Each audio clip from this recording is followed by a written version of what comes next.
Sige, Okay. sige. Are you ready? Yeah.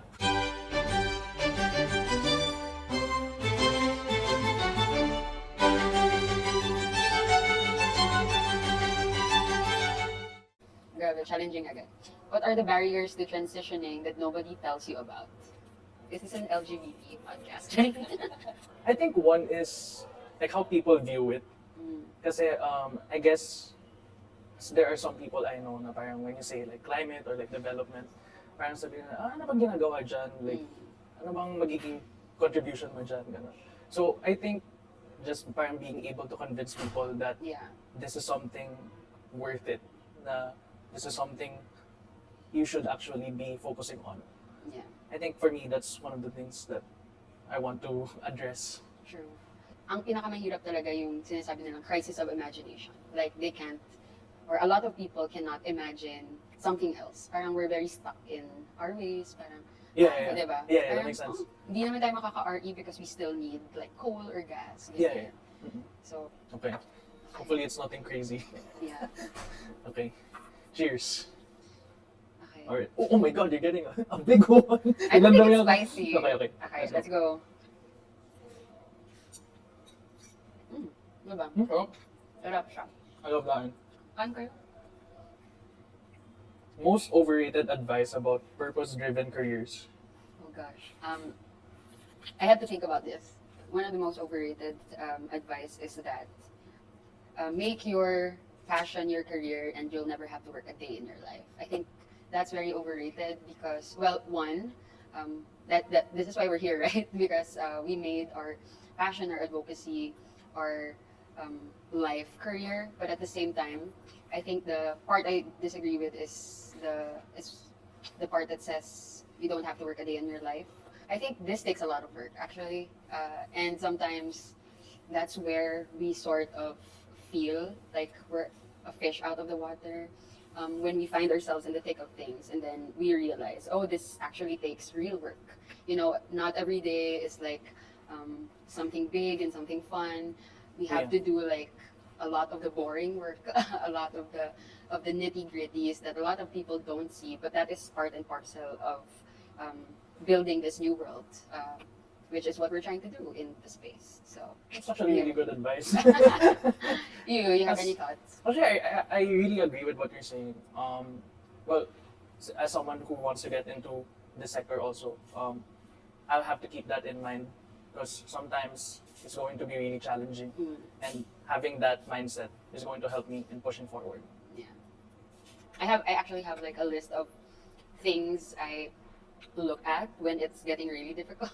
So I have like a set of mantras. I don't have a better word for it. Yeah, that I list. And then one of the things that's written there is much is needed of me because much has been done by those before me to get here. Like not just in the context of the career, but like in the entire like environmental movement space where this is why we're able to talk about like a lot of things on sustainability, on green jobs, on renewable energy, on like just transition and not leaving anyone behind because a lot of people from before already fought for it. So yeah, then I compel myself like, yeah, I do have to commit and work hard for it. So yeah. Kailangan But it is ko a- ata ng mantra list na yan. Let's- Moving forward. Yeah, we should have a I should get a collective. J-Doc. Yeah, we should have a collective list of things. Support group. But it's fun, guys. Just so you're not discouraged. Just your frying noodles. That looks good. Yeah, and then it's supposed to be extra spicy, so perception. Do you think you're capable of work in climate or impact? I definitely think that I am. Well, like what you said earlier, it's going to be challenging. And I feel like with everything that I do, I'm up to the challenge naman. Yeah. Because in life, you really can't like just be stuck in one place. So I came from corporate. I want to try Ooh. something different. Mm.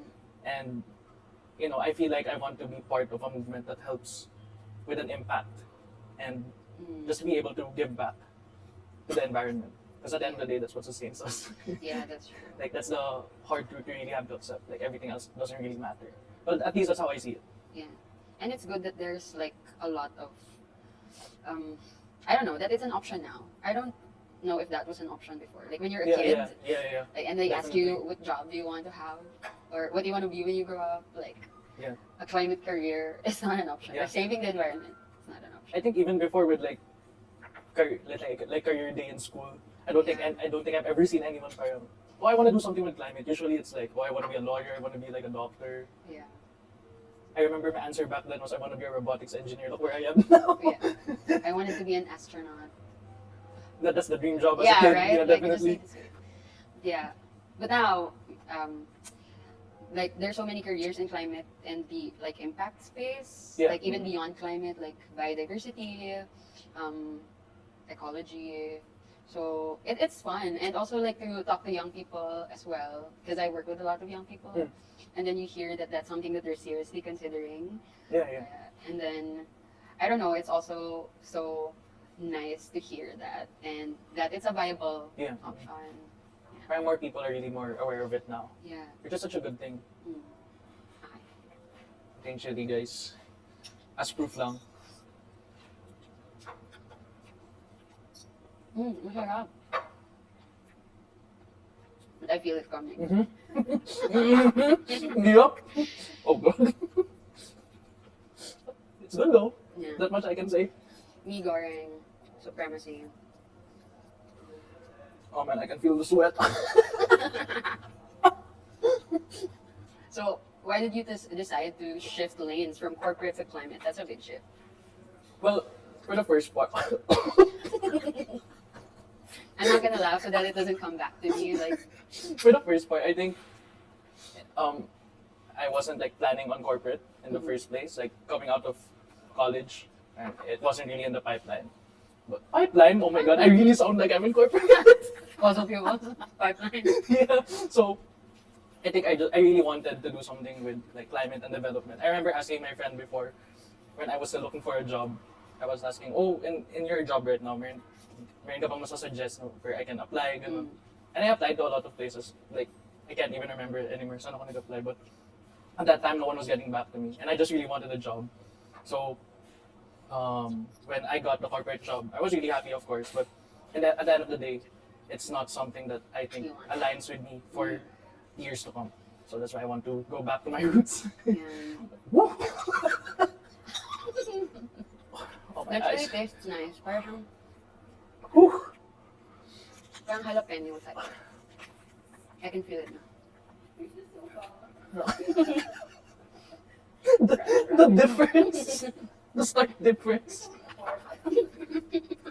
Can ESG roles be solutions to Ooh. greenwashing, or are they part of the problem? Spicy. Mhm. Hot take. They can be part of the problem. I think, personally speaking, there's a lot of elements, diba, to ESG. Yeah, environmental, social governance. So I think it's very, very helpful to sort of like map like a way for us, especially for industries that are, whether we like it or not, they are sort of defining where society is going right now, right? Like, even if we call for like system change and big change, if the industries don't shift, it's going to be very difficult. And so ESG, I think, is a very important tool, but it's not the end all be all of everything. So yeah, it can be part of the problem. I think if we look at ESG as a tool and not like the end all be all solution, I think that's when we can maximize it instead of just relying on it. Yeah. I felt the spice. Ako kaya kailan ko na feel yung spice. Hindi ko napansin. Legitimately the first bite. The first chew. What I would want to say to people who are in the ESG sustainability space in general is that it's very critical work right now. Even though we have some, contentions with it, I think one of the biggest things that they say to people who advocate for a just transition is that it is not possible, is that there are no jobs there, is that, we're just daydreaming, but it is because of careers like that, people like that who are defining what it is, because it's pretty new, right? Defining what it is, what it can be, that is actually, concretizing what that shift can look like. And so, yeah, just like with anything else, like me, I work in energy, but I don't think that's the end all be all solution to the climate problem that we're facing today, right? Yeah. The most important thing really is to figure out where you are and figure out how to make the most impact. Yeah. But at the same time, I think this is just what I hold very near to me, despite like no matter what happens, is that our work should not, leave more like destruction than significant impact. Yeah, there's a lot of compromises, contentions, but as long as we are trying to, like, we're making building blocks, right? Yeah. I think of course people are familiar with Greta. She said before that doing this is like cathedral thinking. You don't know what it's gonna look like yet, but you know that you have to build, and you have to keep building. And I think that's what we're doing. We're just figuring out what it looks like, and that's okay that we make mistakes along the way. So yeah, to all the people who are working in the sustainability ESG space, we see you, and yeah, we need to work together because a lot of the elements in ESG were also brought to the forefront because of impacted and vulnerable communities, and we need to be able to have that space to listen to each other. So yeah, and that's how we can make the most impact. That's really nice what about everything you said. Well, for me rin kasi the important is really like awareness of like what's happening. And I think it ties into what we were discussing earlier, like more young people now are more aware. I think that's really the most important like building block. Like that's really where it starts, being Yeah. aware of what's happening. And then aligning what you can do and like the talents you possess to be able to contribute to what space you want to help in. Yeah, and then I do have we have these conversations because I talk to a lot of people who are personally conflicted with where they are, right? Like, yeah, I used to be. right? And then we have these thoughts, and I don't know. I don't think like lasting change like just happens. It has to go through birthing pains, and I think we're there. But as long as we keep thinking about like the goal, like Yeah. we're doing this for the people, for lasting change, Yeah. right? As long as we don't lose sight of that, I think we'll be good. Very well said. Very well said. I'd give that a 10 out of 10. And I give this a 10 out of 10. I give the spice level a 10 out of 10 Yeah. also. Me goreng. Yeah. My sweat would agree. Oo nga, pansin ko nga. I have a very good feeling about the next question. I'm trying to He's look very if there's, suspicious like, I'm about trying it. to look if there's like chili. Parang I'll just go all in.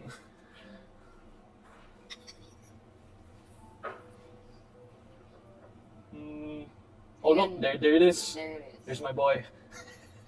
Alright. You never learn. Oh, that smells spicy. Oh, I know what's up. Alright, Okay, let's go. let's try. Where is it? Wait, where's the chili? But there it is. Let's get it over with.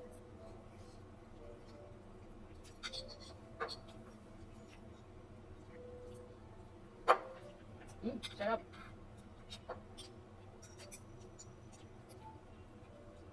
Nothing crazy yet. So Yeah. far. Mm. Baka nag-accumulate siya. Yeah. Baka ngayon friendly pa siya sa akin. What things do people in the climate sector do or say that make it intimidating or difficult to join the movement? It's spicy. I think like what you just said earlier, that it's challenging. Like I know people who work in the climate sector that say na parang oh, it's not a cakewalk. It's really not a cakewalk. There are really going to be days that are going to challenge you physically, mentally, emotionally. And when I was also applying, I've been to some interviews. They were also saying like, oh, it's not going to be like it's not gonna be easy every day. It's really going to be challenging. So I guess on my end, I really had to make sure this is something that I want to do. Mm. And I think it's the same thing with everything you want to do naman in life. You really have to focus on the goal, like what you said earlier. Yeah. So I guess even though it's challenging, it's also fulfilling. So that's what I'm trying to like that's what I'm trying to focus on. I know it's something that I want to do. Have you ever heard of like people say that it's too technical or it's just for people? I think I've heard that like What did they say? That it's too technical. Like, oh, you have to have been in this like space for the longest time. There are also Ah. people like that. Okay. I don't, on my end, I don't think I Mm. have. Is that something that you think is a challenge? Yeah, there are people who I feel like the movement should first and foremost not be gate kept, but there's Yeah. also something like that that's happening in some spaces, especially like more niche spaces. Like, well, I work in energy, which is very technical, right? Mhm. And um, it's already a very well established space. And yeah, there can be some like some of those things you hear that make it sound very gate kept, like oh, and then for our generation, right? Sometimes they they just lump us into like the comms corner. Um, Yeah, like Mhm. yeah. So oh, because you have to understand this and that in order to be able to do this part of the work. But then I feel like this space is not really something you study for, at least Yeah. not in undergrad, right? Yeah. So there's a lot of jobs that you just learn on the job. Yeah. So I feel like having a more welcoming, like open space would make a lot of difference. Not that it's not, but there are just a lot of you hear that sometimes, Yeah. especially towards young people, like targeted towards young people. I guess with me, the technical part wasn't really like a challenge. Mm. Since I guess there are some terms that I don't know, but since I'm aligning it to what I finished, which is communication, I'm trying to use or like I'm going to use what I learned in com and marketing into putting that into the space I want to get into. Mm. So I guess just like making it more understandable for people or like making it more relatable to them. Yeah. So I think in that regard, hindi naman siya technical for It should be a space that should welcome also like a lot of people who are not here yet because we need a Yeah. lot of perspectives. Yeah. Like we want people who like work in like the education sector, or we want people who have background in government work in their own provinces, and can do like bureaucratic technical work. So it's nice to hear that there's when you're in the space, you know that there's a space for everyone. But like um, at first glance, it doesn't seem like that sometimes. But yeah, I think there is a space for everyone. Yeah. For Krishna, what are people still getting wrong about the just transition? That's my favorite question. What are people still getting wrong about the just transition? I think it's simple. I think it's the fact that people think just transition is just a technological shift instead of an actual like system shift. We're not just talking about like coal and gas to renewable energy or solar or anything. Sure. It's- Can you expound on what the just transition is? Yeah, sure. So just transition is this framework that basically puts justice at the heart of the transition. The point is that no one should be left behind. Because, for example, like it's so difficult, right? When we transition from fossil fuel from a fossil fuel economy to a renewable energy economy. What about the coal miners? What about the workers in like fossil fuel plants? Because those are not the people who profit like or who make billions out of the industry. Mm. These are people that are also like just like us. Like they're ordinary Filipinos, they're ordinary people from the global south who will be affected because we want the world to be cleaner. But what about the people that will be left behind, right? Just because we want a more sustainable world. We want a more sustainable world because we want it to be sustainable for everyone, not just those who can afford it. And so it puts like justice at the heart of the transition. It really is sort of a reminder of like it's a whole framework and concept. But basically it's a way to ensure that the transition that will happen will include everyone. So in the just transition like conversation, we have a lot of sectoral like inputs, representatives from like women, youth, LGBT community, etc. Because all of these communities will be the ones that will be impacted first by any kind of transition. Yeah. So when we're talking about like economies in general, right? Like women, disabled people, genderqueer people are not usually the ones at the top of policymakers' brains when they make policies, right? Mhm. So for me, just transition is very important because I feel like people don't really see it for what it is. People think it's a mechanism to move from one economy to another, but for me, I feel like it's a very critical window of transformation. It's basically like this is where we are right now, and this is where we want to go, but it's not just from point A to point B. Yeah. It's how do we like center the conversation around the things that matter so that when we go to point B, it's an entirely new world, right? Yeah. Like we are at that point right now. Everyone is talking about just transition, and it's voices like us, those who are most vulnerable, that should be listened to.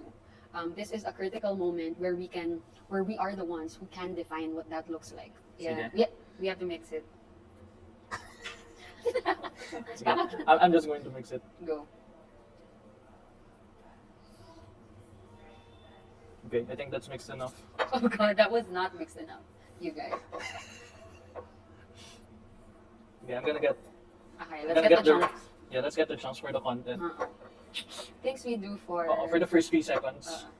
Oh, guys, look. Okay. Are we ready? Let's do it. Oh my god, I'm not prepared. Sige, sige. Okay. 1, Let's do 2, 3.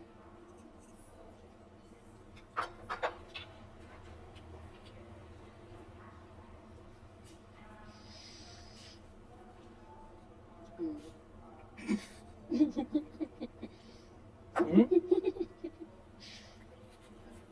There's definitely something there. You get red so quick. Yeah. Okay. So guys, for context, I put the red of this into my number 1 enemy today, the Goreng. Let's go. Oh, just in time for you to ask my question. Oh yeah. Are you ready? Oh my god. What was the deal breaker that made you want to shift? Hmm. That's an appropriate last question.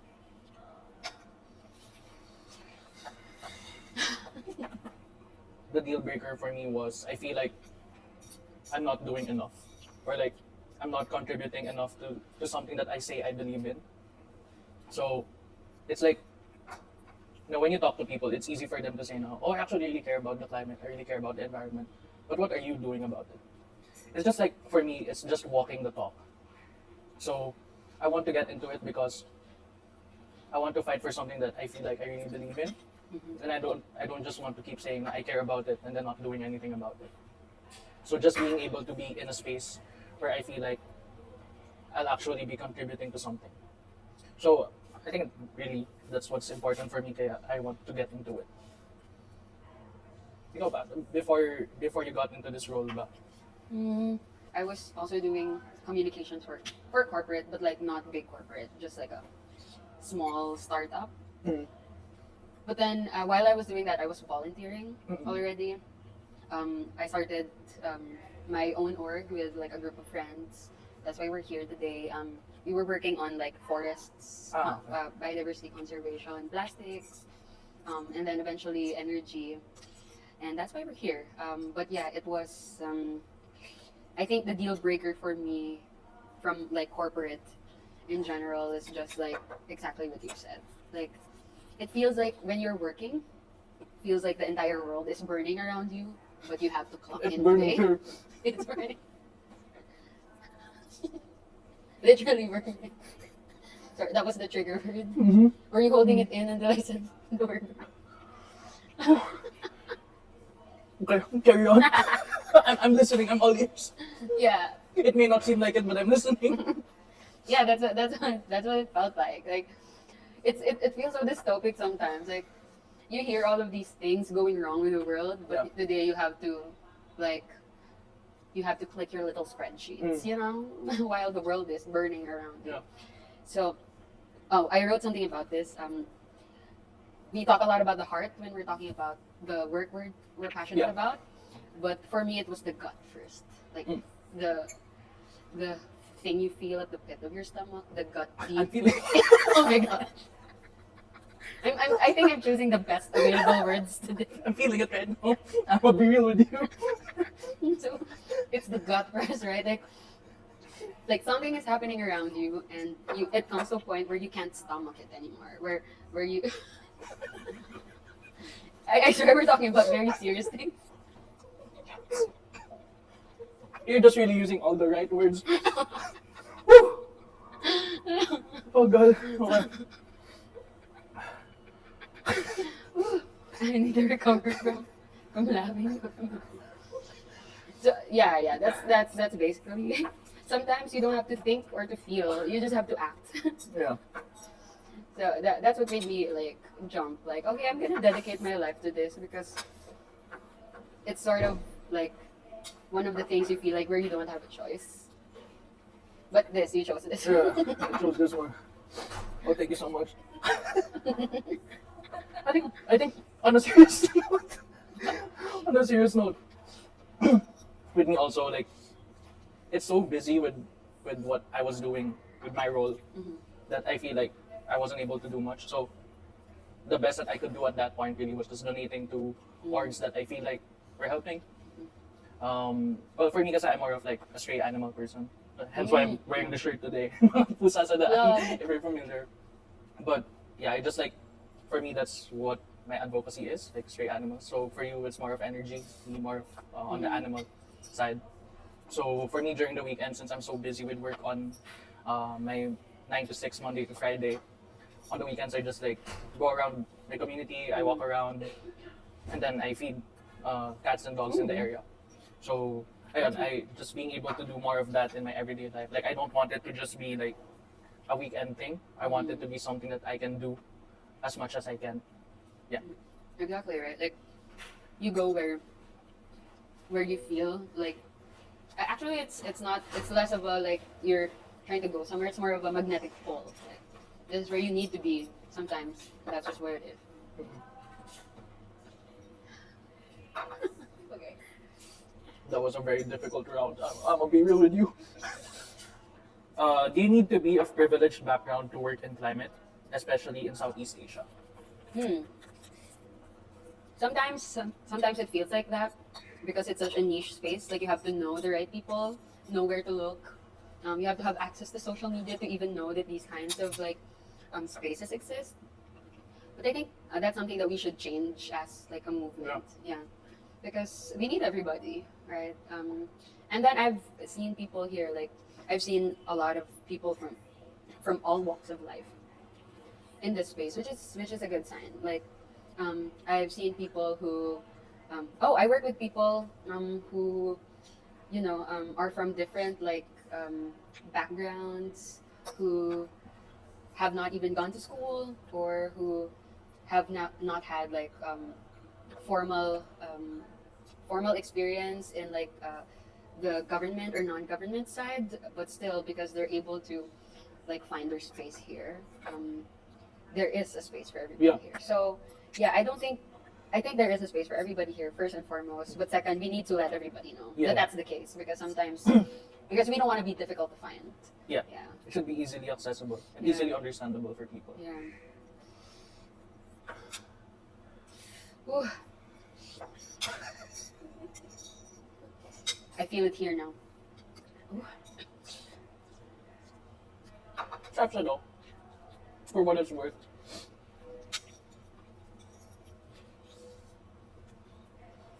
We finished the spice, the chilies.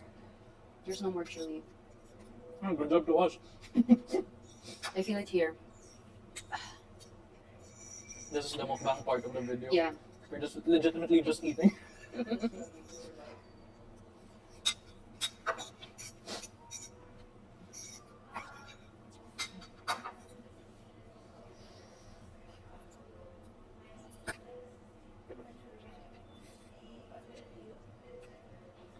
I feel happy. It's good spice.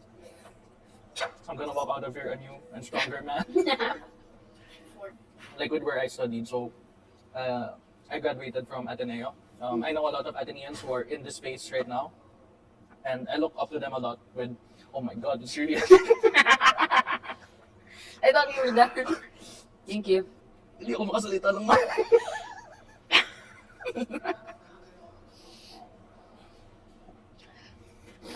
I think he's in survival mode. Okay. Okay. Whew, kaya ko to. Umiyak na ba siya? Just a bit teary-eyed. Okay. Oh yeah, actually you're right. Okay. Yeah, so I know a lot of Athenians in this space, and before I actually studied in Ateneo, I had no idea what this was all about. Like I just know like it was an important thing, but I'm not sure like what the roles were.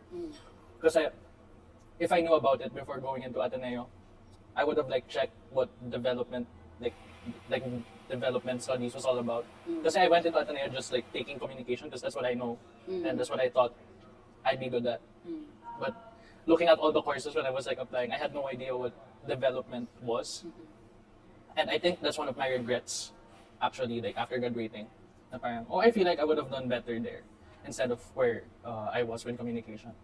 So I think there's really like a gap or like a space there that we need to fill to make it more accessible for people to understand that this is something that we're actually doing. Yeah.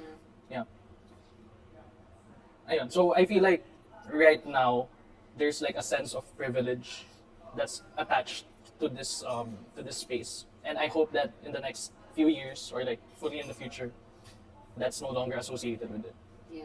So like what you said earlier, that there are people who are in this space without like without being fully like educated about it. It's really inspiring, and I hope more people fall into that too. Yes, join us. We need more. We need more of everybody. We live in a really car-centric society, especially in the Philippines. So a lot of times I would experience people like looking down on commuters, looking down on people who don't have a car, um, showing having a car as a sign of progress or as a sign of success. Yeah. And it's such a sad way to look at things. Of like it's such a sad way of looking at success, because it's very individualistic. And I feel like for me, like what's ideal is really promoting easier public transport, just so that making public transport easy not only benefits us, it also benefits the environment and everything in that regard. So nahihirapan ako magsalita. I'll leave it at that.